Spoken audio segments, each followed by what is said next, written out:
Hey everyone, welcome back to our channel. Today, we're diving into the world of car diagnostics to tackle the P0410 trouble code. This code indicates a malfunction in the secondary air injection system SAS. Let's get started. First, let's understand what the P0410 code means. The secondary air injection system helps reduce emissions by injecting fresh air into the exhaust stream during cold starts. When the engine control module ECM detects that the oxygen sensor doesn't register an expected increase in oxygen levels, it sets the P0410 code. Check engine light on, engine hesitation during acceleration.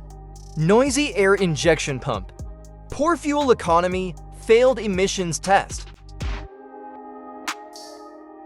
OBD2 scanner, multimeter, basic hand tools, replacement parts. To save more money on car expenses, purchase engine code eraser by clicking the description link below.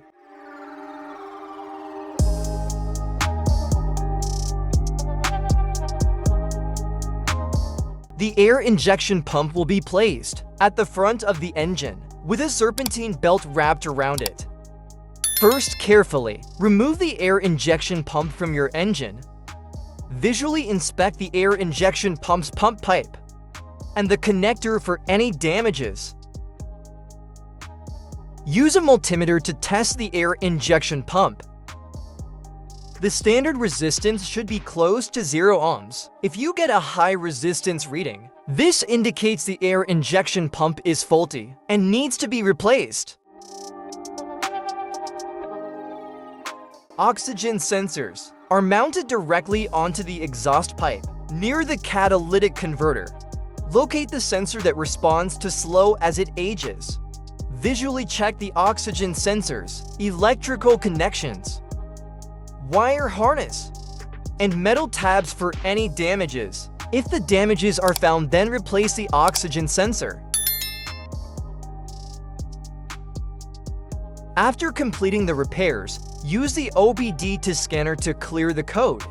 Take the vehicle for a test drive to ensure the issue is resolved. And that's it, you successfully diagnosed and fixed the P0410 trouble code. If you found this video helpful, don't forget to like, comment, and subscribe for more automotive repair guides. Thanks for watching.